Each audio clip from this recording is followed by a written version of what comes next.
Warning: our YouTube channel and its videos may contain scenes, language, and content that may not be appropriate for all audiences.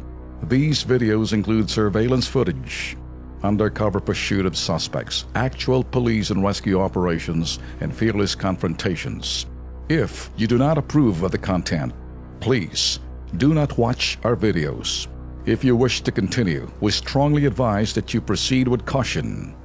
Viewers' discretion is advised. Mula ospital po, dumako tayo sa isang bus terminal. Ito, nasangkot kasi ang Santa Lucia Express Bus Company sa pagkawala ho ng bagahe na nagmula pa sa Candon, Ilocos Sur. Git po na may-ari, maibalik ito sa lalong madaling panahon. Panoorin natin.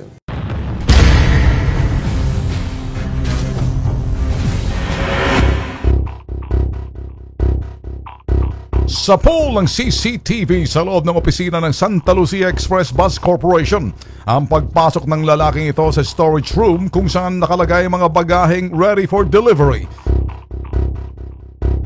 Kapansin-pansin ang pagsulyap niya sa mga bagahe. Maya-maya pa lumabas na sa kwartong ito ang on-duty dispatcher na kinilalang si Walter Gire. Makikitang tinulungan niya ang lalaking sa paghahanap ng bagahe. Nang makita ang isang sakong bag, walang kahirap-hirap, nilabas ng lalaking naturang bagahe mula sa storage room sa tulong pa mismo ng dispatcher. Ang lalaki sa poll sa video, hindi raw tunay na may-aring nasabing bagahe. Sa kilos pronto diretso nagsumbong ang 21 anyos na alias Jane kasamang kanyang ina. Sila raw ang tunay na nagmamay-ari ng sako bag na tinangay ng lalaki sa poll sa CCTV noong October 17. Ang bagahe, padala ng kanilang kamag-anak mula sa Singapore. So yung tita ko po, siya po yung nag-ayos na ng package na ipapadala sa amin. Nilagyan niya po yun ng gulay, prutas, at kasama po yung mga imported na gamit galing Singapore. Dahil hindi na bago sa kanila ang pagpapadala sa naturang bus liner, tiwala ang pamilya na makakarating sa kanilang bagahe. Pero pagdating na Jane sa terminal, nawala na raw ang bagahe. Pagdating po nila doon ng tanghali, nilapitan po ng mama ko si Ed Galvez, yung dispatcher ng oras na yon. Siya na po yung nandun, so siya yung in-approach ng mama ko. Sinabi po ni mama na kukuha sila ng bagahe and pinakita niya na yung ID niya para maklaim. Nung kinukuha na po nila, sabi po ni Ed Galvez, wala naman daw pong bagahe na nakapangalan sa nanay ko. Kaya doon po nagsimula na nagtaka and nagalit na yung kuya ko kung bakit walang bagahe. Kinompromta ng pamilya ang mga tauhan ng Santa Lucia Express Bus Corporation.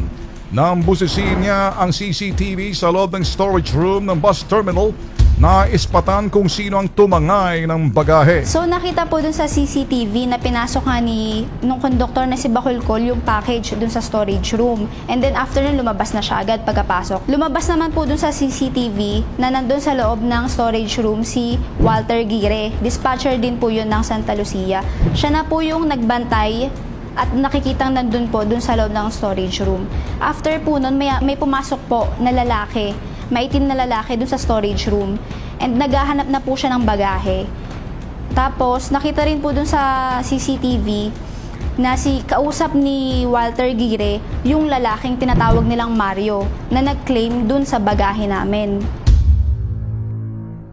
Mapapansin na kuha ng CCTV na mabilis at walang kahirap-hirap na nakuha ng kawatan ang bagahe. Bagay na kwestiyon ng ina ni Jane. Ayon sa dispatcher na si Gire, nagpakilala bilang Mario ang lalaking kumuha ng bagahe. Nagpakita pa raw ito ng identification card, kaya naman agad naniwala ang dispatcher. So tinanong po ng mama ko kung paano binigay yung bagahe basta-basta lang. Sabi po ni Walter Gire, unang-una nagpakita po ng ID, yung matanda. Nagpakita rin daw yung Mario ng text, may nag-text daw sa kanya na ito yung i-claim kong package, yung sako bag.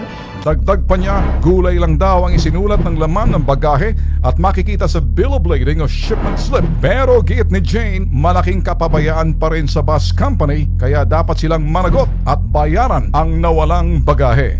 So syempre hindi po kami papayag kasi unang-una, Yung laman po ng bagahe namin, more than 30,000 pesos yung laman po nun. Hindi lang po yun basta 4,000 lang.